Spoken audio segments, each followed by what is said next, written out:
It's a pleasure to be here. And I will put on the screen right now and get right into the talk. All right, as Rachel just mentioned, this is a presentation based on a course that I took over 40 years ago now with Professor Henry Nouwen at Yale Divinity School. And the course was entitled The Compassion of Vincent van Gogh. And I will share with you the insights of Professor Nouwen as we look at the biography of Vincent in light of his compassion. First of all, let me just go to the next slide. First of all, before teaching the course, Henry Nouwen, who is a Dutchman, or was a Dutchman, had had an encounter in Amsterdam in 1975 with Vincent van Gogh's nephew, the son of Theo, called Dr. Van Gogh, who was also the founder of the Vincent van Gogh Museum in Amsterdam.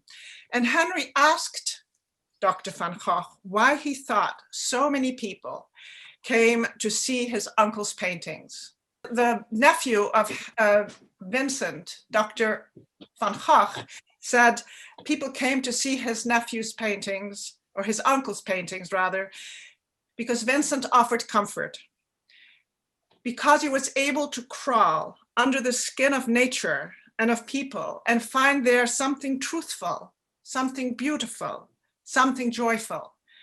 And he was able to draw out the inner secret of what he saw.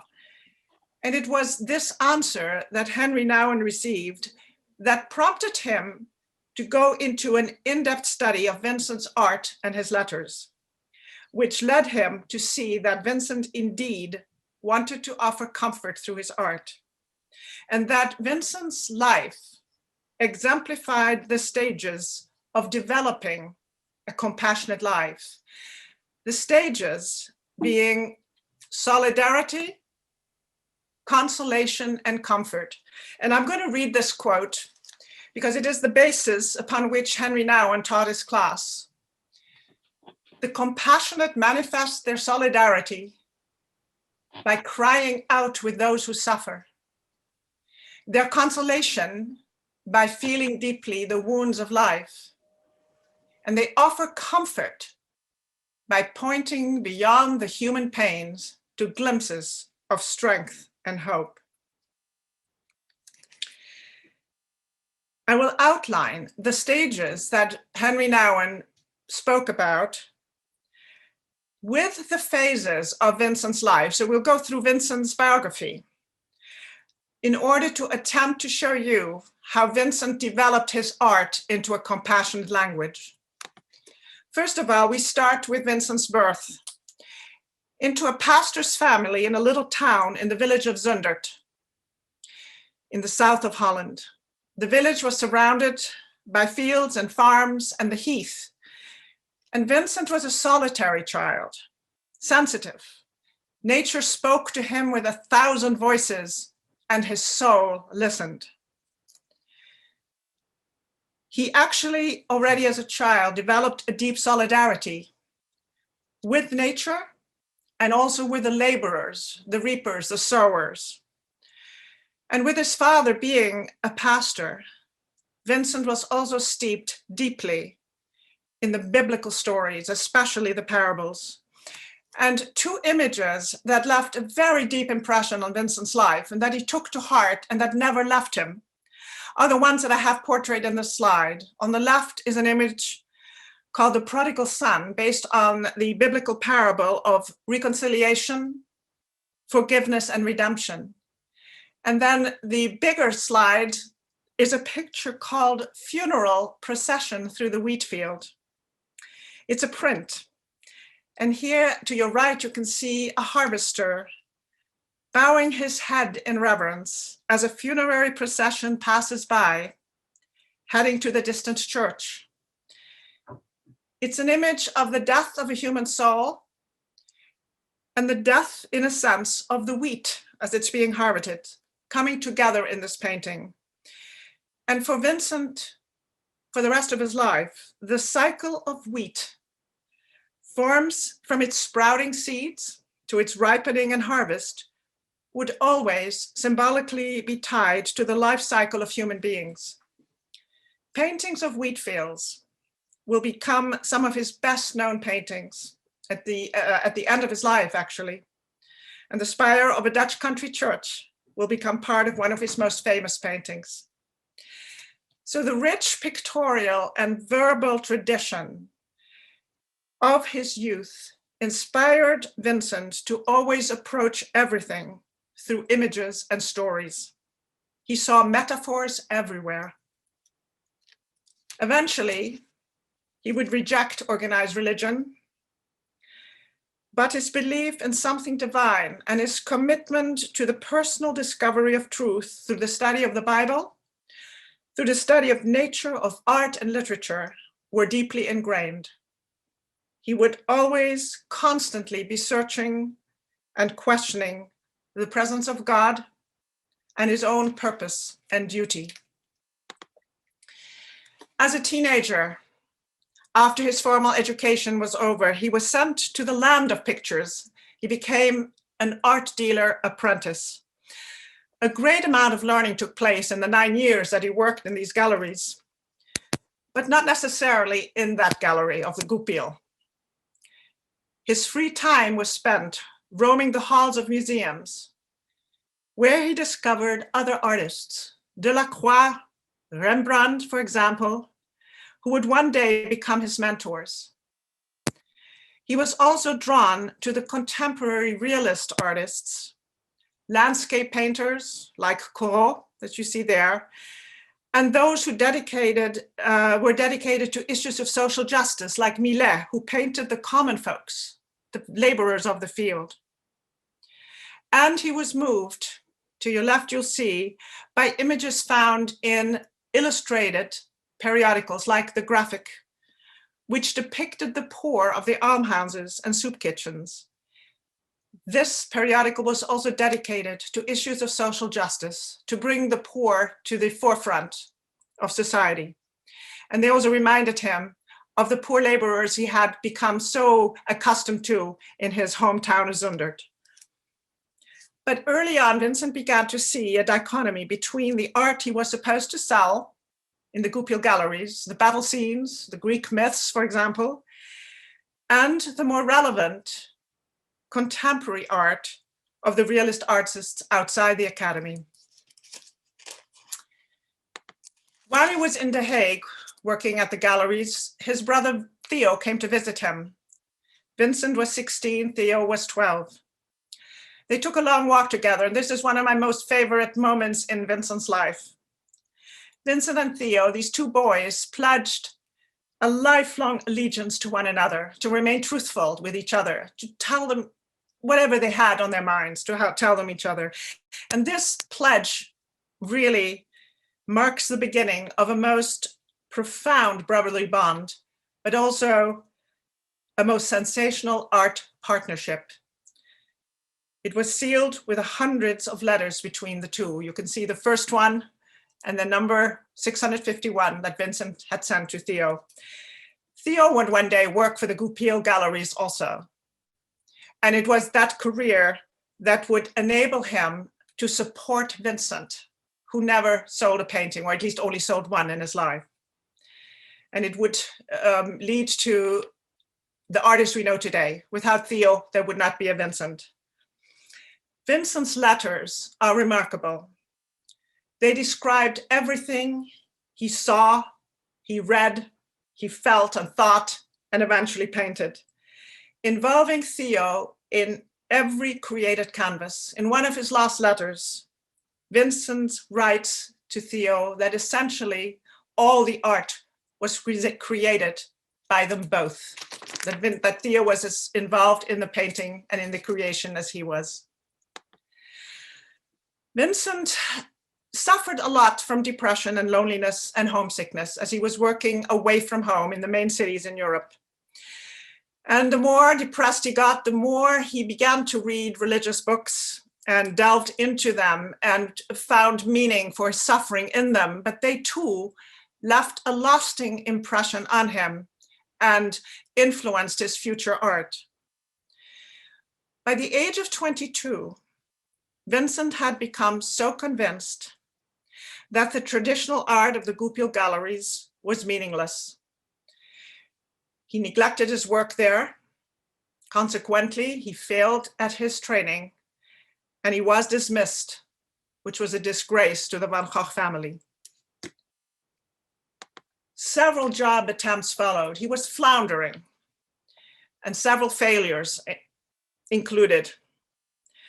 Yet he continued to write multi-page letters to Theo, often including sketches in them. As you can see, some examples here indicating the latent vocation that he had.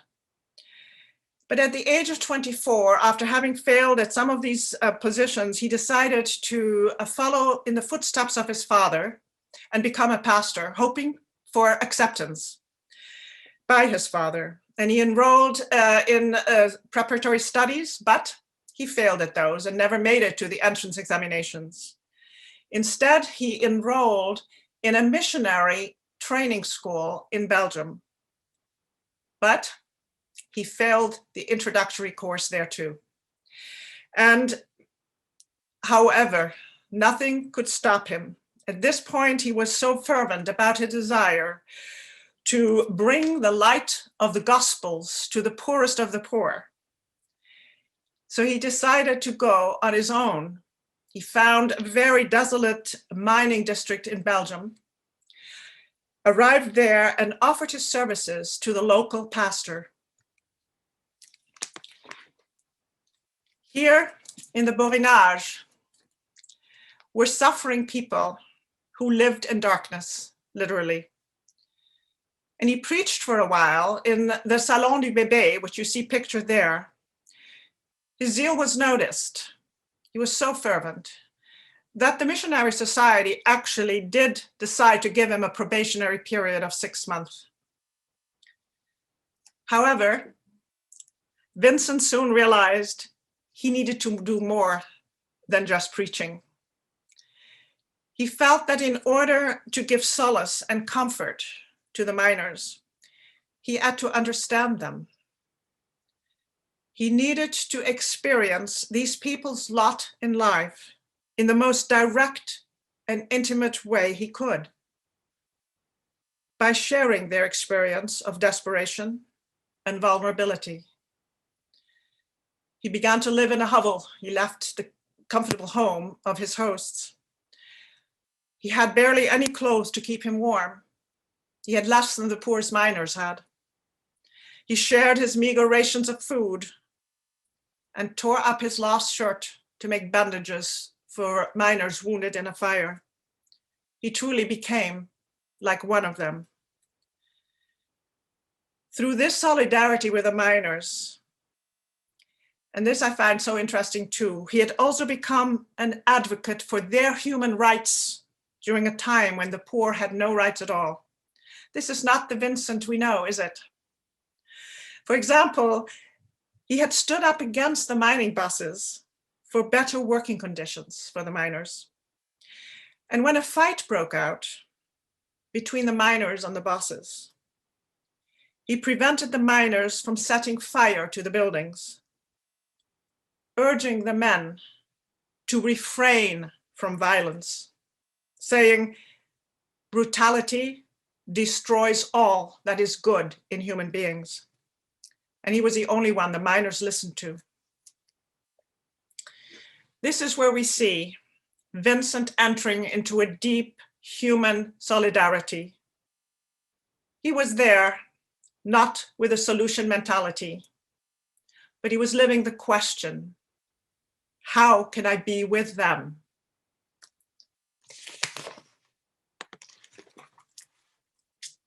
But in the eyes of the Missionary Society, Vincent had gone too far. He had gone too far in his dedication to the miners. He looked almost sicker and more depraved than they were. He was dismissed. The reason they gave for his dismissal was that he lacked oratory qualities, that he didn't preach well enough.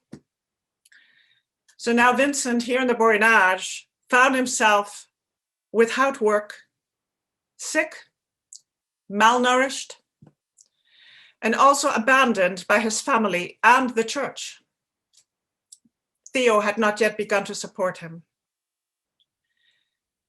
With everything stripped away, Vincent had nothing to fall back on except his own self.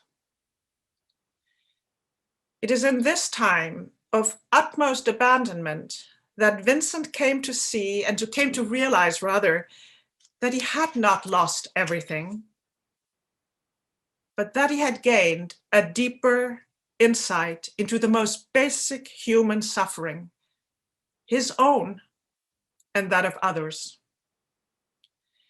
His kinship with the poor liberated Vincent, in a sense, from that which had defined him in the past. As a son of a pastor and as a member of the Honorable Van Gogh family. And this liberation is what enabled Vincent to eventually speak truthfully through his art, not beholden to any rules or any dictates. And it is also here in the Borinage, with nothing else to do, he was too weak to do any kind of missionary work even, where he finally gave in totally to his desire to sketch, to his urge to sketch and to draw. He wrote to Theo about picking up his pencil, which he had forsaken in a while, and that it was in this extreme misery that I felt my vigor return. His first artist studio was in the home of a miner where he was boarding. Having been dismissed for a supposed lack of speaking, of oratory quality, Vincent realized he needed a different language in order to pursue his continuing desire to minister to those in need. And it would be a language using his pencil and eventually his brush. He dedicated the rest of his life to developing this language in order to fulfill the two passions he had, which was using art in missionary service to the poor, or to all of us, really. His encouragement and inspiration came from the artist he loved, from Millet, whose art elevated the rural poor, and from Rembrandt, who succeeded in visually illuminating biblical stories. He felt Rembrandt's language was so mysterious, he didn't need any words. So in the Borinage, Vincent had learned to live with an unconditional acceptance and love for a struggling humanity. And that love was the foundation upon which he would build his life and art. There's some beautiful quotes, and I will read a few in this presentation. This one he wrote, "When one lives with others and is united by a feeling of affection, one is aware of a reason for living and perceives that one is not quite worthless or superfluous, but perhaps good for something." He emerged from the Borinage then with his own creed. And the creed was to unify his love for nature, his love for art and literature, and his love for the poor.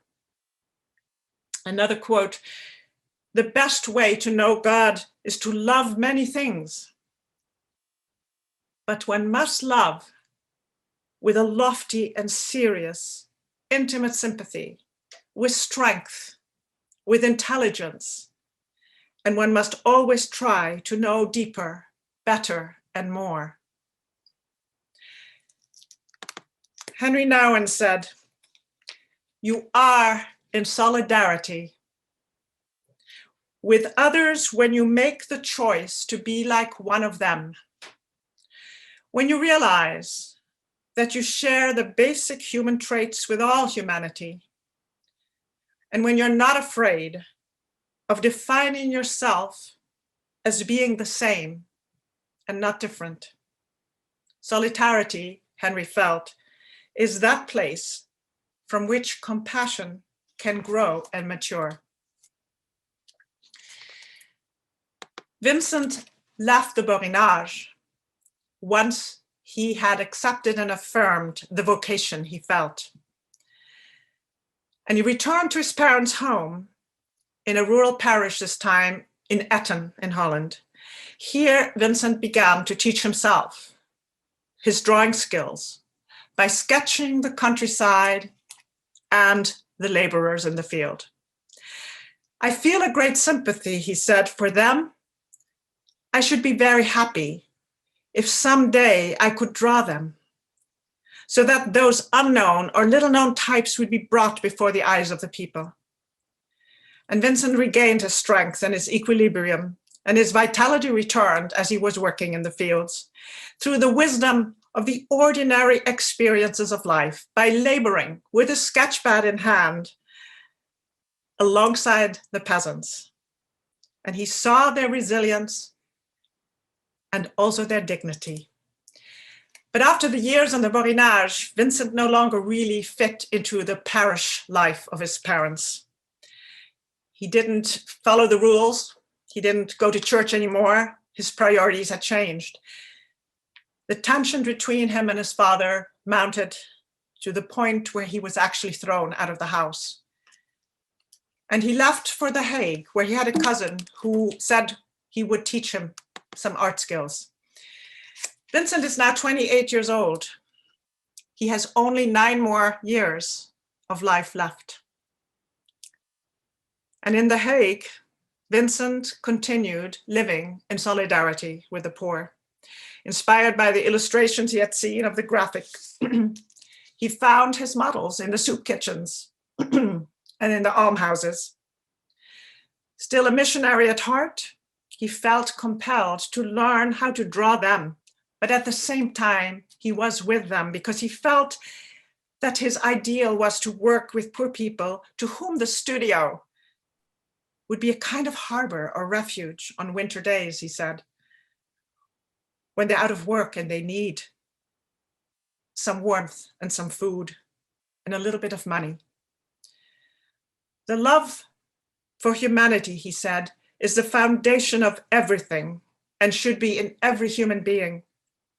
I consider love as well as friendship not just a feeling, but also a positive action. And as such, it requires doing things and exerting oneself. Henry said that Vincent painted these men and women with an enormous sense of closeness. He wanted to feel like they did. He wanted to help us see one day how these individuals felt.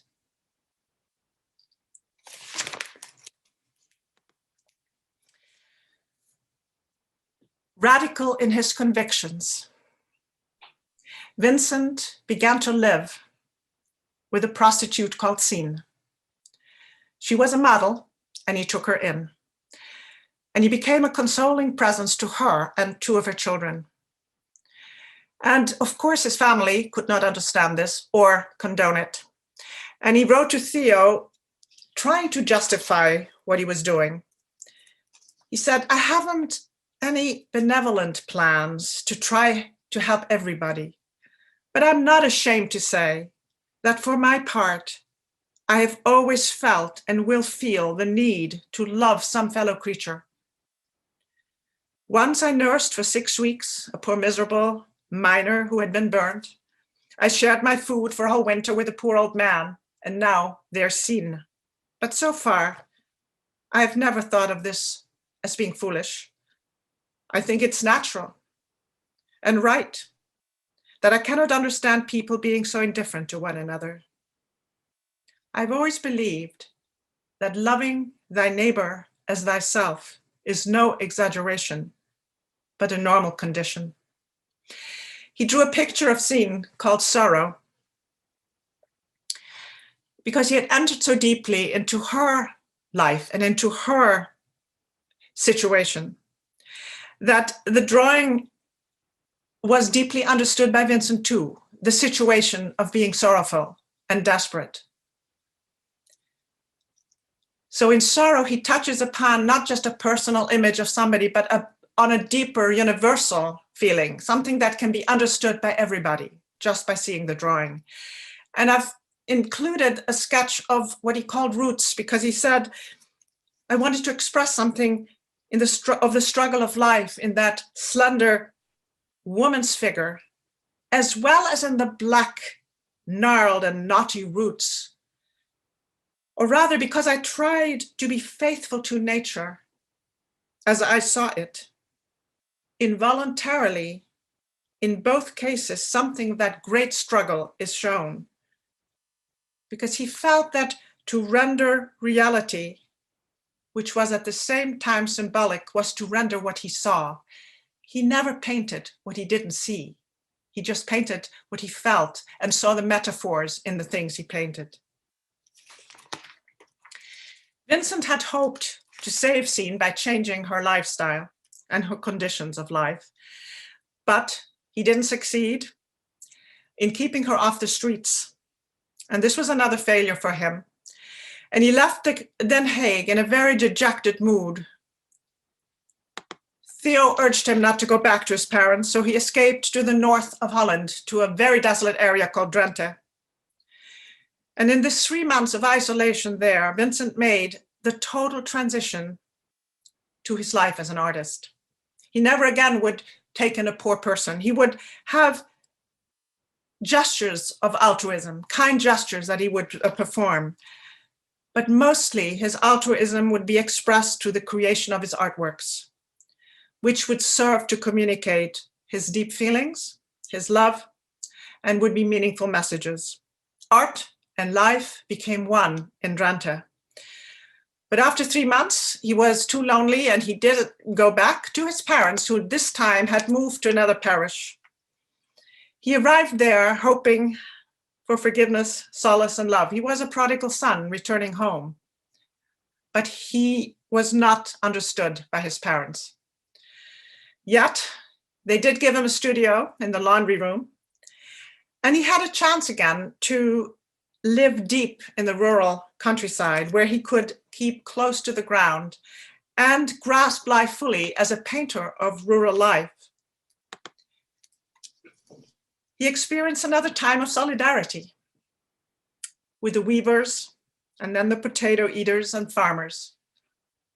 He spent time in their dark cottages and got to know them.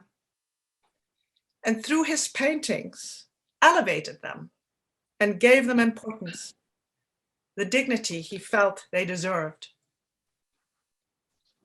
And by his presence in their close quarters and his interest in them, Vincent was intent on rendering a truly modern painting, a figure painting that would render the essence or type of a character in stark reality. Art did not have to be beautiful, he said. It had to be truthful. We must, he wrote, continue to give something real and honest in our artwork. Painting peasant life is a serious thing, and I should reproach myself if I did not try to make pictures which will rouse serious thoughts in those who think seriously about art and about life. One must paint the peasants as being one of them, as feeling, thinking as they do. For his great masterpiece, which most of us are familiar with, called The Potato Eaters, he drew his inspiration, as always, from other artists, especially from Rembrandt and the Dutch artist Israels, who he talked and named the Dutch Millet. These are images of a sacred moment around a table. On the left, the biblical story of Emmaus. On the right, the visitation by angels, painted by Rembrandt. And below, a communal meal around a peasant's table, a family togetherness, of a struggle to survive, of intimacy. Vincent was always drawn to such scenes, whether in paintings or in real life. And Vincent wanted his art to have that same expressive narrative quality as he found in these artists. He wanted to paint life, not just mathematical precisions of a face or the perfect hand shape, but he wanted to paint things that had life, that had a gesture, that had an expression. And this is the painting he painted. An image of that common scene around a table of a family gathering around the potatoes they had dug up with their own hands. In the midst of such an ordinary place, Vincent saw something extraordinary, something sacred, something worth painting. With this painting, Vincent asked for the recognition of the poor and that they be given the value they deserved in society. They are the ones that brought the food to our tables. His consoling presence with these peasants was his ability to be one with them, equal to them, take interest in them, to see their nobility, to acknowledge their struggle, to express his gratitude for their labors. So consolation demands that we are cum solo, that we are alone with the other, and with that person exactly where they are. Henry said that consolation gets a little closer to the dynamics of compassion. We can be a consoling presence to another person if we give up our desire to be different. The Potato Eaters is the final masterpiece he painted while in Holland. His father died, he had to leave the parsonage, and he made a decision to go to Paris, where Theo had settled and was working in the Goupil galleries. He would stay there for 2 years, and this is the place we will see Vincent learning the language by which we know him as an artist. He had a lot more to learn as he embarked on the Parisian life. And some of his teachers were the Impressionist artists at the time, Monet, Seurat, which you can see on the right. And he learned and gained new insight into observing the outdoor scenes and capturing the fleeting looks and reflections of light on the things he saw. He developed his quick brushstrokes, that unfinished look by which we know him. And he gave in to that freedom of experimenting with line and color and innovative ways of composition. And he relied solely, really, in the end, on his own understanding of life, and that dictated his brushwork. Because Vincent really didn't want to just paint impressions. He wanted more substance in his work, more meaning, and try to express more the inherent or the inner light of things. He fell back on the example of the artist Delacroix, whom you see at the bottom right. From Delacroix, he learned how to use rich, saturated colors, but to use them not descriptively so much as subjectively and expressively. He wanted color to be the expressive quality of his art vocabulary. He had read an art treatise by the German poet Goethe, who had said, color is the language of the soul. And what Vincent wanted to do was develop an art language of the soul. This is an example of one of his saturated, colorful paintings. The lines are energetic, but through color, he wanted to express passion, enthusiasm, reverence, compassion. It's an example of the color combinations of orange and blue, a complementary combination that Vincent really loved to use. But this painting is not about shoes alone, but about working in the fields. It's a narrative painting. It's a metaphor. It's about working, hardworking, laboring. It's about the passion of walking the earth, trudging through fields and forests, exploring nature, rather than the salons of Paris. because after 2 years in Paris, Vincent had learned all he needed to learn, and he left for the south of France. He longed to be back in simplicity and in rural life again.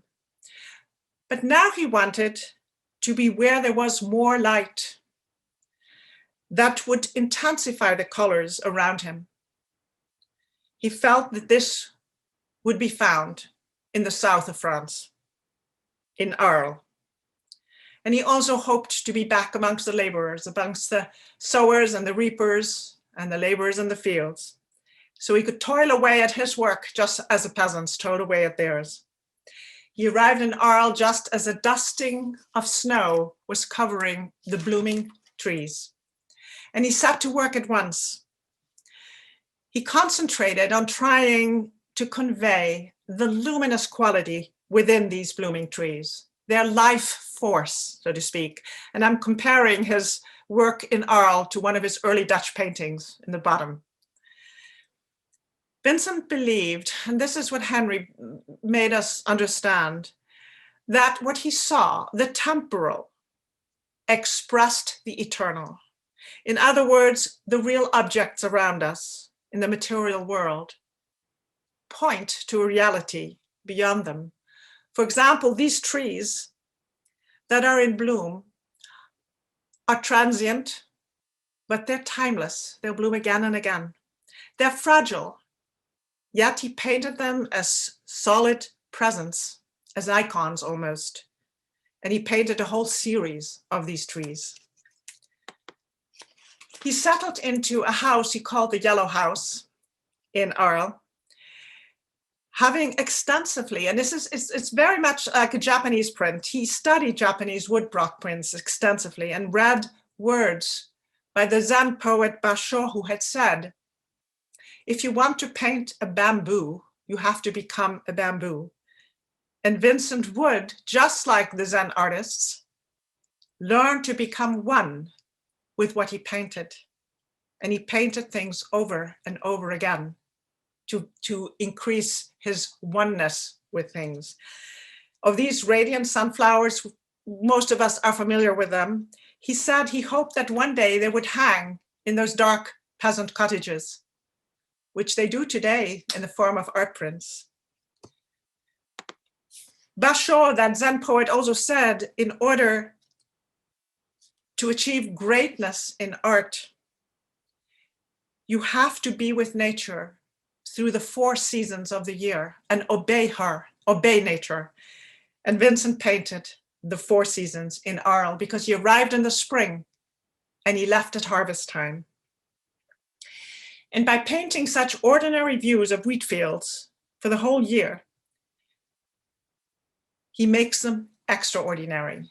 By seeing painted wheat fields, we almost go and see wheat fields around us like we do in Vermont, and they become more extraordinary by having seen them on canvas. It heightens our awareness, I think, and our intensity in looking at them.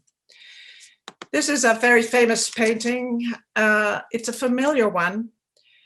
And Henry said about this painting that the familiar images of the sun and the changing seasons and the cyclical labors became in Vincent's paintings transcendent messages of the eternal cycles of life.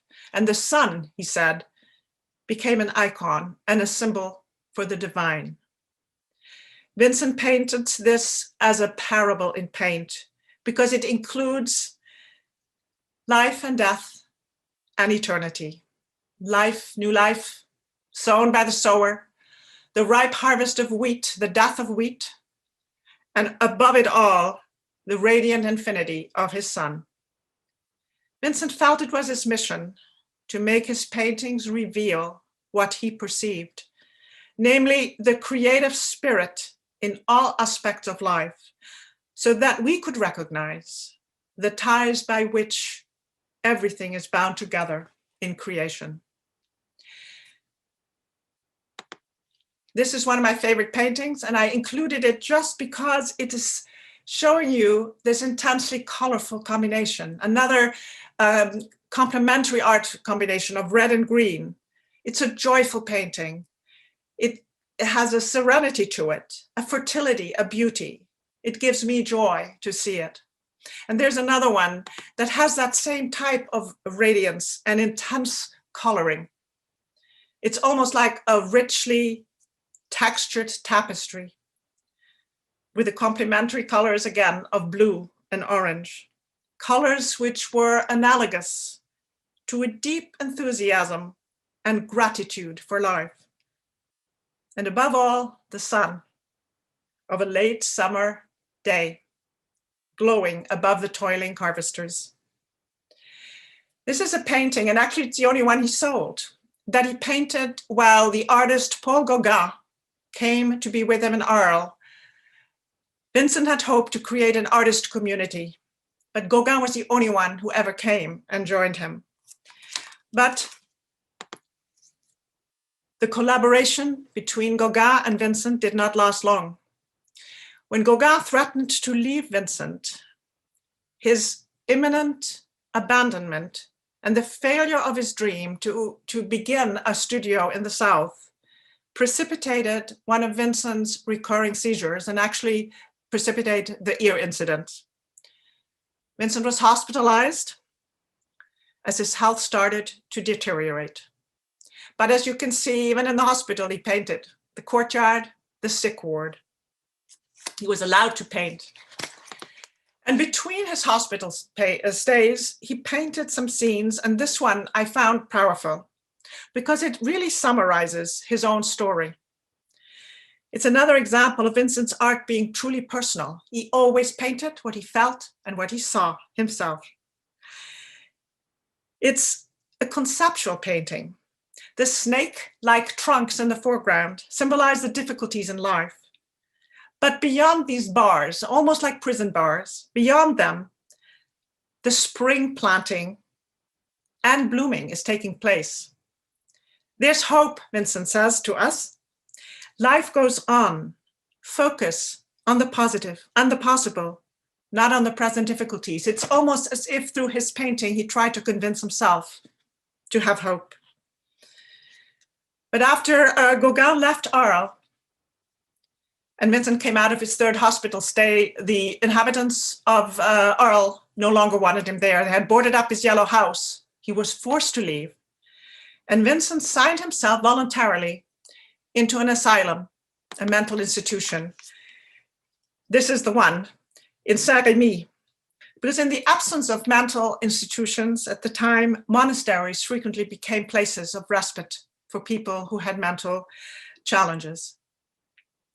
And in the walled gardens of these monasteries, originally intended for monastic contemplation, the patients were encouraged to spend time in nature that would benefit their mental and physical health.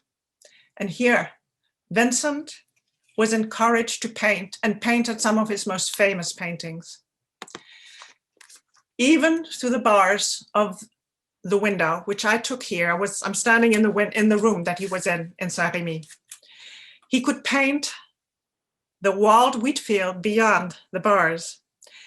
And as Basho said, that Zen poet, he could stay in tune with nature through the 4 seasons of the year. He was there for 1 year, also from spring to the harvest.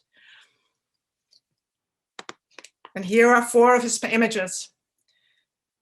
And they're not just images of landscapes. Really, his paintings became the language of the landscape, the language of wheat, of flowers that he painted, of the trees, of the blades of grass. He painted so many aspects of nature through his energetic lines and his intense colors. And often the presence of humans are there, but very subtle. Humanity, he felt, is part of creation, not above it, not separated from it, but woven into the fabric of nature. And he often spent time in those inner gardens within the monastery. Always, he had felt solidarity with nature. And he always went to nature to be comforted. So when he let nature touch him, and when he expressed this comfort and this closeness with nature on a canvas, what he's trying to do is to give us this sense of comfort too.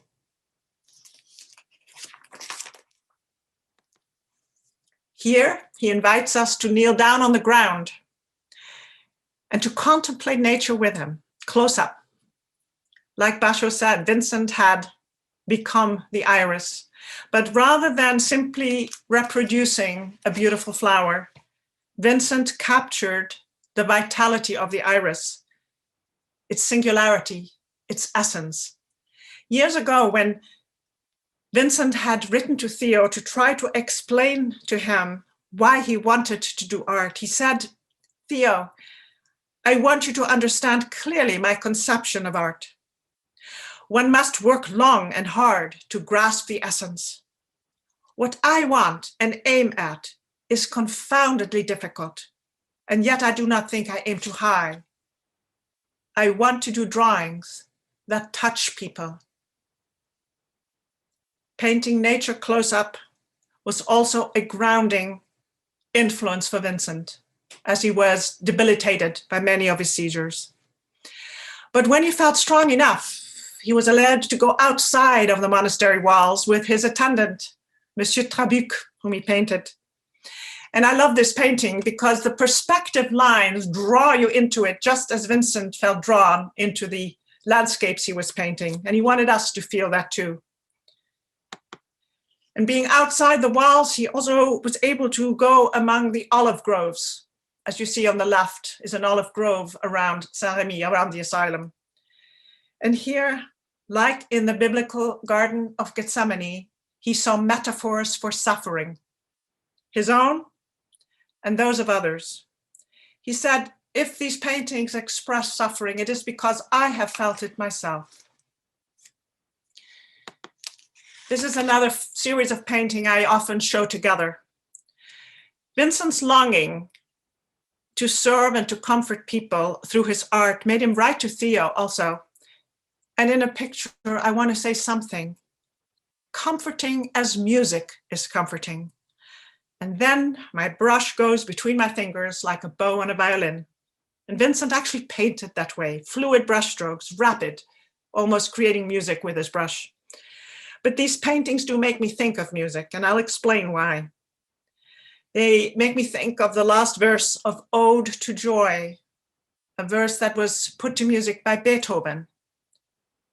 The verse goes, "Ever singing, move we onward, through victors in the midst of strife. Joyful music leads us sunward in the triumph song of life."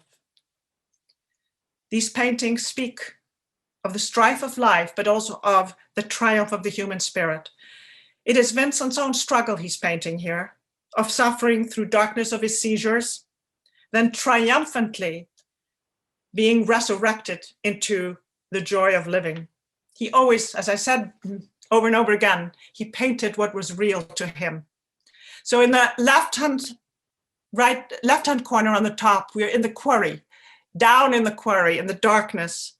It's a drama. We are engulfed as a viewer also in a darkness of that ravine. We are in the midst of strife, so to speak. But then in the ravine on the right, it is a symphony of struggle and agony almost, of motion and energy, trying to make it through.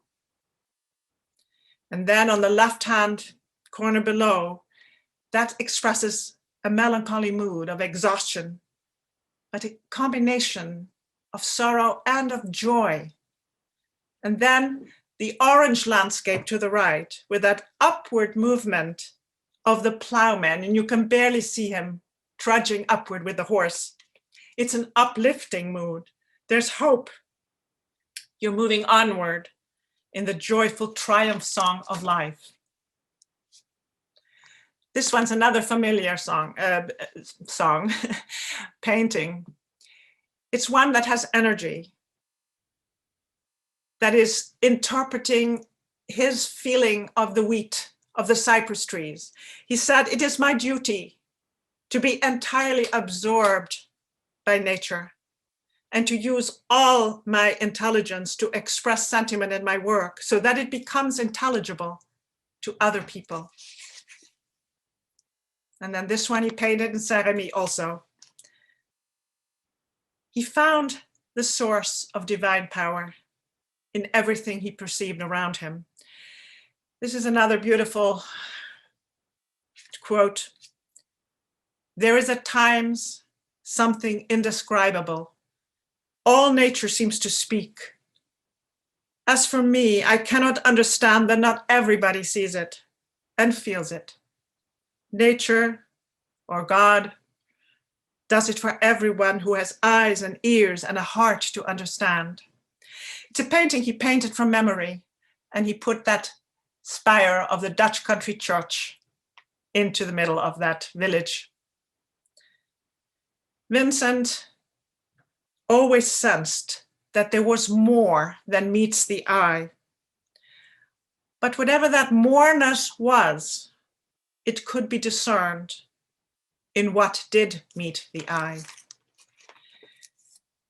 I have a few paintings here, images here that I wanted to show you of Vincent's copying of other masters. When he was not well enough to go out, he would resort to copying the prints that were hanging in his room, and he was always surrounded by prints of his favorite artists. And this is the Raising of Lazarus by Rembrandt. The picture took on a deeper meaning for him as he was struggling through those seizures that he was experiencing. And he focused on the interhuman relationship between Lazarus and his sisters, his two sisters who are bending over him. In Vincent's copy, Lazarus is painted in his likeness. And Lazarus's sisters are painted to portray the two women who had cared for him when he was suffering in Arles, when he was alone in Arles. They had showed compassion to him. One of them is Madame Roulin in the green dress, and the other one on the right is Madame Ginoux. And Vincent painted the sun to replace and represent the presence of Christ as an inexhaustible source of power and compassion, which seems to flow through the women onto the lifeless body. It's a resurrection made possible through love, through ordinary people who have become saints almost and holy, through their encounter with Vincent in solidarity and vulnerability. They became empowered to give new life to him. So this is almost a painting that is a visual narrative image of comfort and compassion.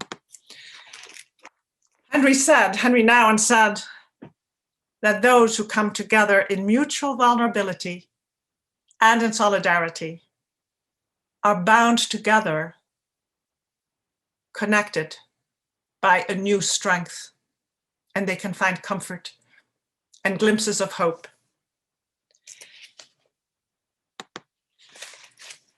Henry said that Vincent art is comforting because he first showed us solidarity with the dark pictures of basic human life that he painted in Holland, where he had us, the viewers, recognize our sameness in terms of our basic human needs.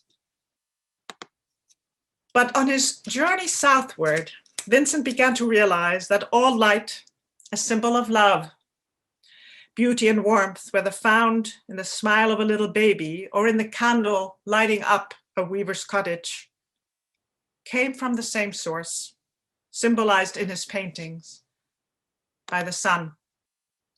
Henry said that more than the potato eaters struggling to survive and huddle together, it is the sun that has made Vincent's art famous. Vincent took the sun and shone it upon all the darkness and misery to suffuse it with that force that binds us together, that gives us hope, that makes our struggles worthwhile. After a year in Saint-Rémy, Vincent moved away back north to a little town called Auvers-sur-Oise in order to be closer to his brother Theo. He was still suffering his seizures. And he found solace once again in the wheat fields around Auvers. This is an actual picture of the wheat field around Auvers. He would only live here for 70 days before his death. He wrote a beautiful note to his sister. He compared people with grains of wheat. Again, wheat.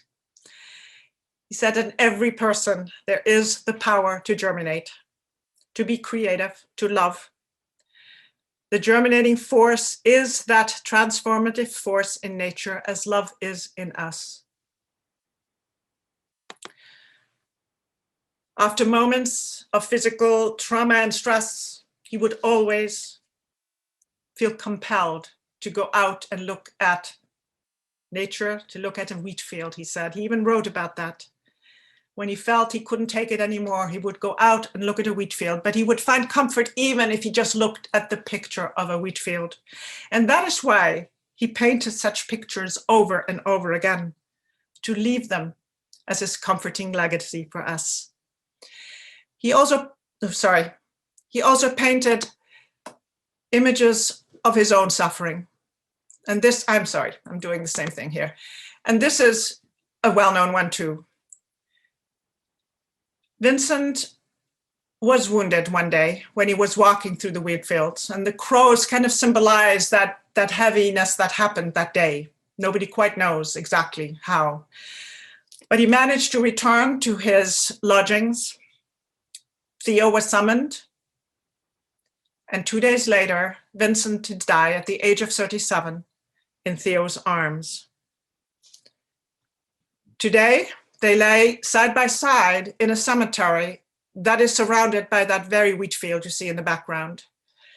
Theo died 6 months after Vincent and was eventually buried next to him.